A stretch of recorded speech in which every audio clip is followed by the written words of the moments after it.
Domáce výrobky, či už je to slanina, klobása alebo chutné domáce koláče, naplnené jablkami, lekvárom či marmeládou.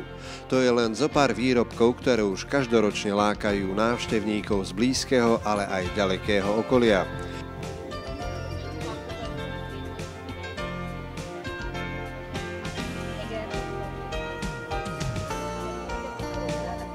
Ide o jednu z mnoha akcií, ktoré organizuje občianske združenie Alma Centrum. Tentokrát je festival zameraný na plodiny a výrobky výhradne z miestneho regiónu.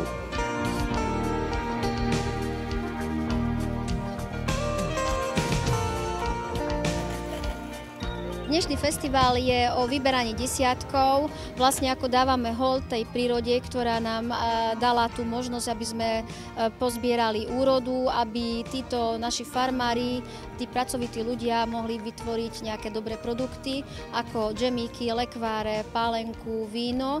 A vlastne pretože sa to odohráva pri Sipke, vinnej pivnice, ktorá je bývalým daňovým úradom, tak sme ten festival nazvali Vyberanie desiatkov z úrody.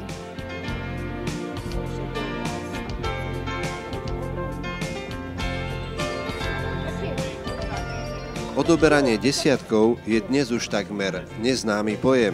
O čo vlastne šlo? Takzvaný desiatok bol zavedený už v staroveku v Mezopotámii, Egypte alebo v Ríme. Používali ho Kelti, Židia a nakoniec aj kresťania. Išlo o naturálnu časť, konkrétne 1/10 z poľnohospodárskych produktov, ktoré sa odvádzali cirkevnej alebo svetskej moci.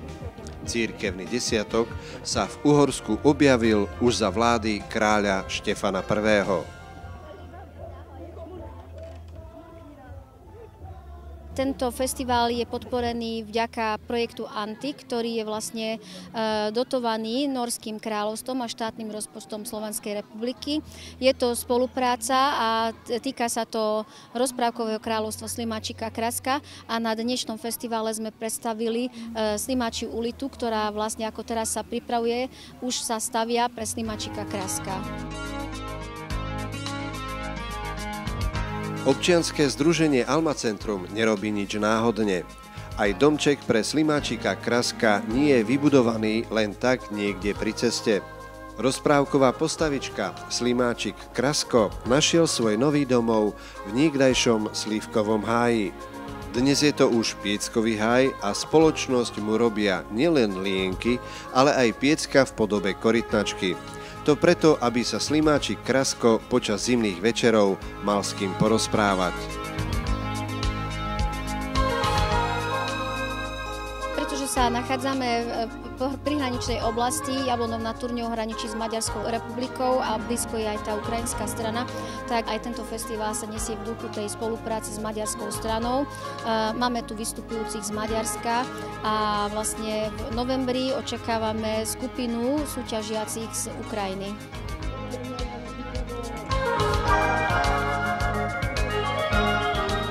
Návštevníkom festivalu Vyberanie desiatkov sa v prvej časti kultúrneho programu predstavila skupina Sabír, zaoberajúca sa dobovým bojovým umením.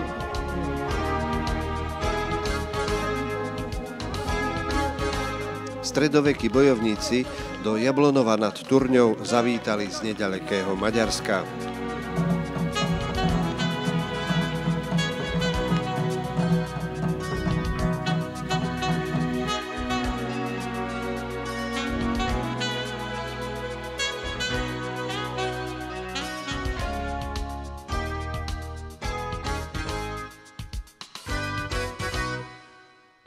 Naším zájmom bolo vytvoriť určitý turistický program pre rodiny s deťmi.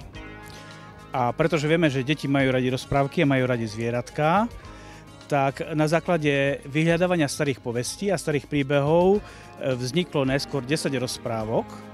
A pretože deti takisto nemajú radi nejaký náhodný výber alebo nejaké náhodné postavičky, tak deti tým územím slovenského krasu a tým územím, kde sa tie jednotlivé príbehy odohrávajú, sprevádza Slimáčik Krasko. Prečo Slimáčik? Pretože tie jednotlivé staré príbehy sú z rôznych období. Niečo je z 13. storočia, z času tatarských vpádov, niečo sa odohráva treba z 50. rokoch. Je to vlastne napísané na základe konkrétnych skutočných udalostí alebo tradovaných príbehov a ten Slimačí Krasko získa od trpaslíka jaskinkára zázračnú moc. To znamená, že on vždycky, keď večer zalezie do ulity, Slimáček, ukáž ulitu, a ráno z ulity vylezie, tak sa nachádza na inom mieste a v inom čase.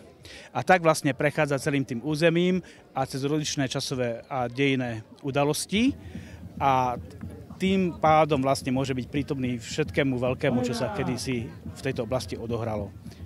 Malo to úspech, druhý, tretí diel vyšiel v Moravskom krase a teraz ďalšie dve knihy vyjdú tuto opäť v Slovenskom krase. Takže Slimačí Krasko je veľký putovník a takisto aj trpaslík jaskinkár.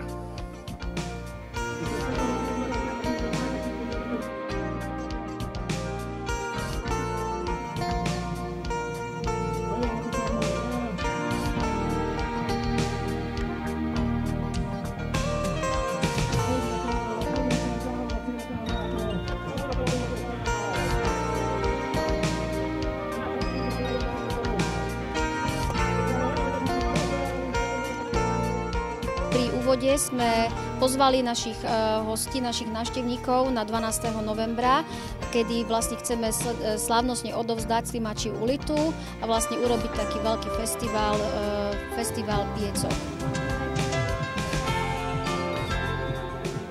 Aj napriek tomu, že rozprávkové postavičky Jaskinkár či Slimáčik Krasko zatiaľ nemali kde bývať, zabávali najmä tých najmenších návštevníkov. Hlavným bodom kultúrneho programu bolo predstavenie rozprávkových tulákov, ktorí si vďaka občianskému združeniu Alma Centrum a ich autorovi Slavomírovi Sabovi konečne našli svoj domov v Jablonove nad Turňou v blízkosti Granária. Myslím, že je to veľmi dojímavé stretnutie. Všetky tie príbehy sa vlastne odohrávajú tak, že do nich vstupujú aj tieto postavy. A keď som si to nejako predstavoval a vizualizoval, tak mám taký pocit, že tvorca týchto kostýmov vychádzal priamo z tých predstav a to je pre mňa dobré, lebo je to pre mňa aj znamenie, že som ich dokázal vložiť a zakotviť v týchto knihách. Ďakujeme krásne.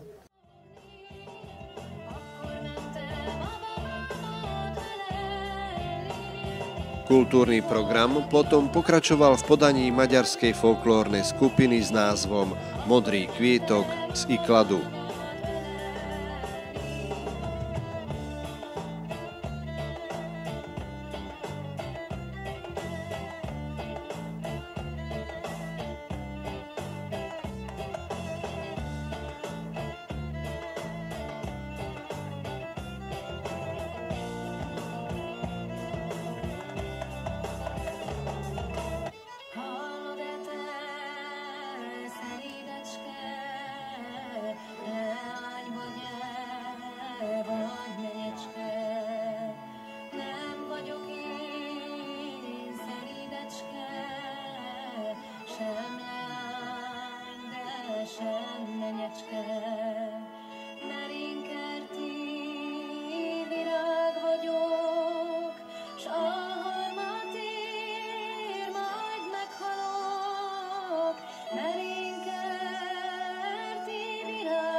Záver festivalu, vyberania desiatkov, ako inak v tomto prihraničnom regióne, patril obľúbeným šlágrom v podaní speváckej skupiny z maďarského mesta Ózd.